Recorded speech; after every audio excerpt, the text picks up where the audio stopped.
Hello and welcome back to Riddle. Now that we have our title page, let's make the first question.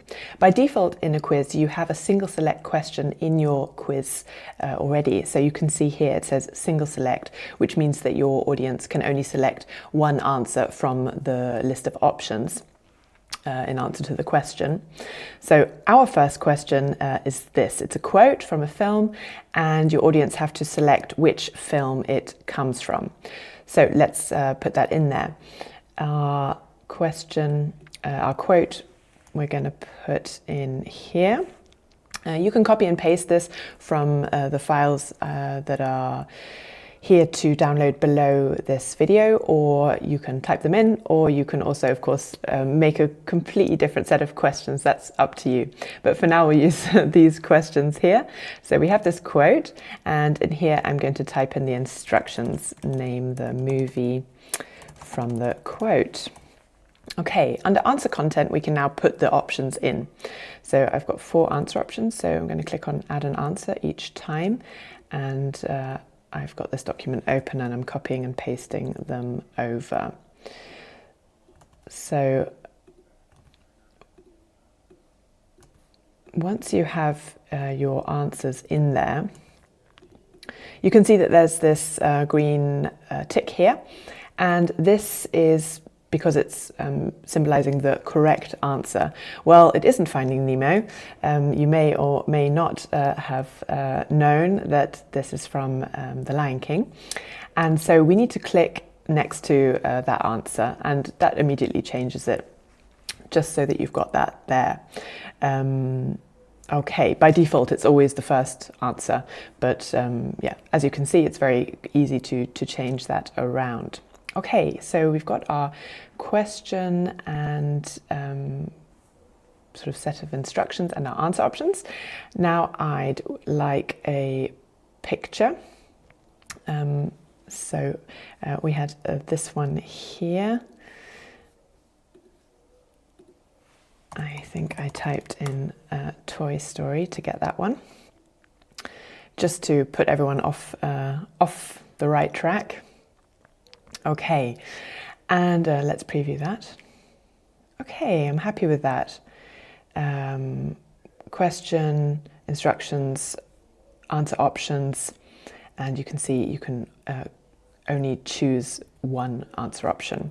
Okay, now a couple of things. One is what settings or what options are there for these different answers that your audience give in terms of points, for example. Let's go into all those options for a single select question. So click on this options symbol here or here, it doesn't matter.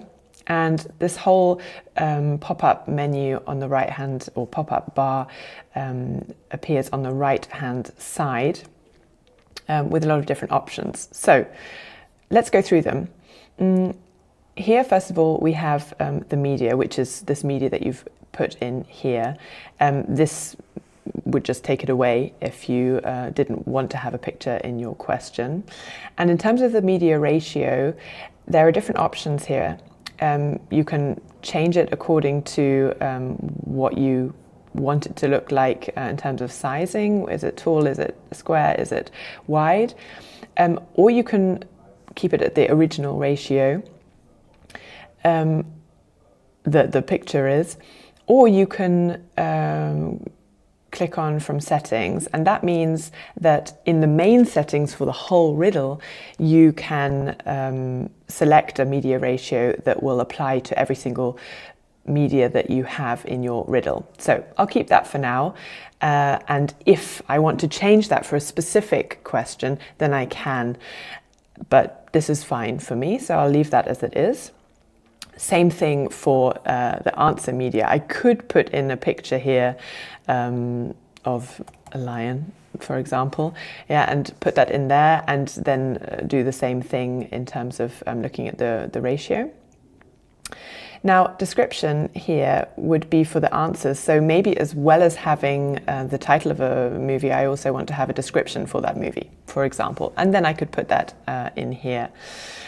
Now, what I'm most concerned about with this question is the scoring. So by default, I'm going to, or by default, your audience gets 1 point for guessing or choosing the correct answer. I'm just going to take the descriptions away again so that that's not in the way. So for example, I guess the Lion King correctly, then I get 1 point. If I want to change the score, I can change the number here. So maybe you should get 5 points for guessing that right. Or you might want to change it so that the score you get depends on which answer you select. So perhaps Finding Nemo gets 0 points, Kung Fu Panda gets 1 point for whatever reason, and The Lion King gets 4 points, and Lord of the Rings 1. Whatever you like, you can set that up so that each answer has a different score, and you can type them in here or use the up and down arrows there. I would like it to be just 1 point for the correct answer to that one question, and I'd like to give that person 1 point. Okay. Now, what I also always do on any question block, most of the time, unless there's a specific reason not to, is to shuffle the answers. So enable shuffle answers. And what that means is that when your quiz is being played by different people or by the same person at different times, the answers that come up will be randomized. So, sorry, not randomized answers, but the order will be randomized. So if Finding Nemo is first, Kung Fu Panda second, Lion King third, Lord of the Rings fourth, then it might be a completely different order for the person next to me, or if I play it again as well. So you can always do that for any question. Okay, now here we're talking about style, and what this does here is resizing the riddle to suit the questions that are there. So it automatically takes up the space that is needed by the words, by the media, rather than having too much empty space. So that's on by default, but if you don't want it to have a flexible height, then you can switch that off and it will always stay the same height. The other thing with the answers then is this layout option. So at the moment, if we have a look, then you've got these answers stacked under each other. But what you can also do is have them as rows, and then it will come up like this. So they'd be next to each other in 2 different rows, for example. I prefer the stack, so I'm going to put it back there, and I'd like to keep that flexible height.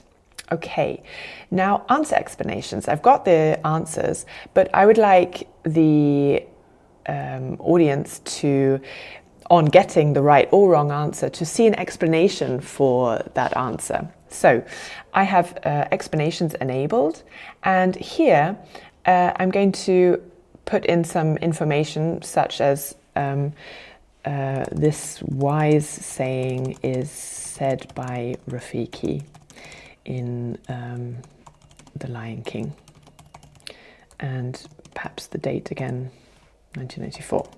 Okay, that means that after answering the question, I'll just show you on the preview, after answering the question, so here for example, I click choose, there's a pop-up with that extra information or that explanation. I can go back to the question, show the explanation again, or then go on to the next, and then go on to the next question. But what I'd like is that this explanation doesn't pop up, but appears under the question. So to do that, under or next to answer explanation display, select below question, and then we can have another look.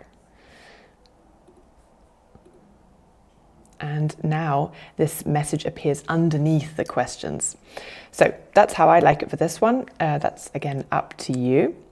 The other option that you had here was to have different explanations depending on, or to have different explanations for every answer that someone chose, or to have one explanation for any answer, and that's what I've chosen here. I could change it to one explanation for right answer, one explanation for a wrong answer, or, as I said, one for each answer, and then each one would have a different explanation.